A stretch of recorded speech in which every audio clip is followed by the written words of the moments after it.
In today's Conundrum, we will cover the case of sisters Seema Mohan Gavit and Renuka Kiran Shinde, along with their mother Anjana Bai, who embarked on a horrifying spree of kidnapping and murder in western Maharashtra, India. Between 1990 and 1996, they abducted 13 children in targeted crowded areas to steal belongings. If caught, they would manipulate the situation using the child, evoking sympathy or causing a distraction. Tragically, the kidnapped children met a grim fate, their lives cut short. These sisters, now convicted serial killers, serve as a chilling reminder of the depths of human depravity. Welcome back to Conundrum, where we delve into the minds and history of serial killers. If you like this type of content, please consider leaving a like and subscribing to my channel and ringing the notification bell so you don't miss any of my future uploads. Thank you for being here. Anjana Bai, hailing from Nashik, embarked on a tumultuous journey that would shape the lives of her daughters, Seema and Renuka. Her story began when she fled to Pune with a truck driver who abandoned her shortly after Renuka's birth in 1973. Left to fend for themselves, Anjana Bai and her daughter most likely resorted to petty theft and stealing to survive. Life took a turn when Anjana Bai found solace in the arms of Mohan Gavit, a retired soldier. Their union led to the birth of Seema in 1975, bringing newfound joy and hope into their lives. However, Anjana Bai's past crimes, primarily involving petty thefts and pickpocketing, caught up with her, resulting in repeated encounters with the police. The constant brushes with the law added to their struggle and created a sense of instability within their family. Tragically, the difficulties persisted, and Mohan Gavit eventually decided to abandon his wife and daughter, leaving them behind to pursue a new life with someone else. This abandonment further compounded the challenges faced by Anjana Bai and her two young daughters. Undeterred by their circumstances, the trio found themselves drawn deeper into a life of crime. They continued their spree of stealing, with the younger daughter often being used as bait in their nefarious activities. The siblings had become entwined in a web of lawlessness, where survival meant resorting to illegal means. In 1989, the elder sister Renuka took a significant step forward by marrying Kiran Shinde, a tailor working in Pune. The auspicious occasion took place at a temple near Shirdi, marking a new chapter in Renuka's life. Little did they know that the choices and actions of the past would continue to haunt them, ultimately leading to a dark and horrifying path.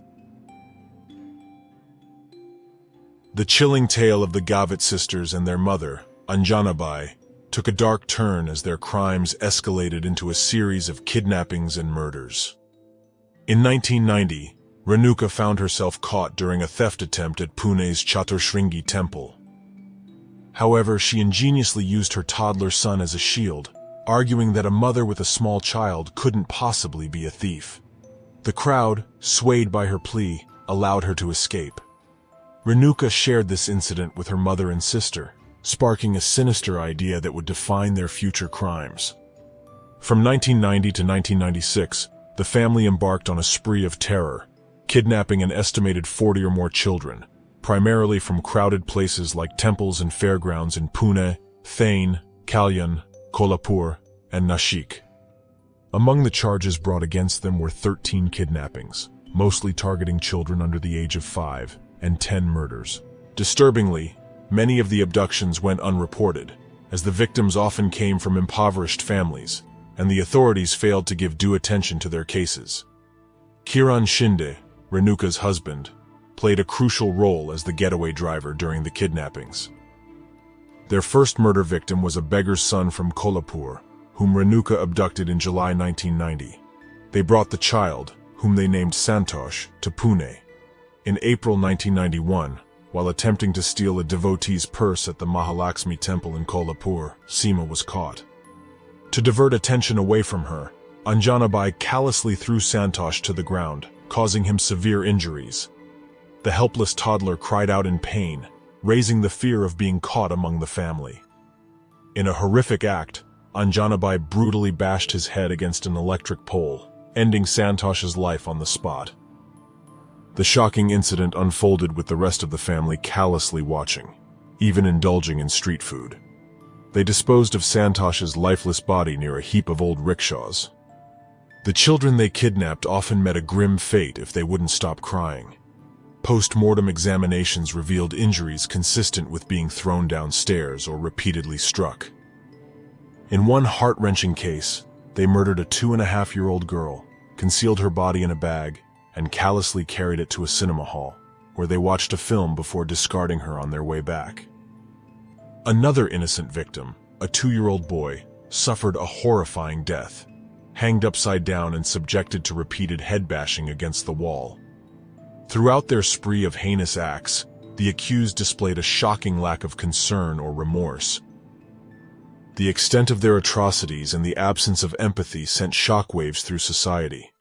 The Gavit sisters and their mother, driven by a heartless pursuit of their own desires, wreaked havoc on the lives of innocent children and left behind a trail of unimaginable suffering. Following their spree of kidnappings and murders, the Gavit sisters and their mother, Anjanabai, would face the consequences of their heinous crimes. In October 1996, Pratibha, the second wife of Anjanabai's former husband, Mohan Gavit, filed a police complaint in Nashik, accusing the trio of kidnapping her 9-year-old daughter, Kranti. Tragically, Kranti was killed, and her lifeless body was callously dumped in a sugarcane field near Pune. As the investigation unfolded, the family went into hiding, but their arrest would come on the 19th of November when they resurfaced and attempted to kidnap Pratibha and Mohan's younger daughter. A search of their residence in Nashik uncovered incriminating evidence, such as discarded clothing belonging to kidnapped children. Throughout the investigation, all 3 members of the family displayed obstinance as witnesses, with Anjanabai proving to be particularly unyielding. Eventually, Seema confessed to the kidnapping and murder of Kranti, but claimed that it was carried out under her mother's orders. Although the trio would be charged with Kranti's kidnapping and murder, they were not convicted. Sadly, before the trial could begin, Anjanabai passed away from an illness at around 50 years old, leaving behind a legacy of terror and destruction. During the trial, the prosecution presented 156 witnesses, building a strong case against the sisters. Their case was further bolstered when Kiran Shinde, Renuka's husband, who had also been arrested, turned approver. Kiran provided intricate details of how the crimes were committed, how the bodies were disposed of, and the roles played by Anjanabai, Renuka, and Seema. As a result of his cooperation, Kiran was granted pardon by the court. In the Sessions Court at Kolhapur, the sisters faced charges related to 13 kidnappings and 10 murders.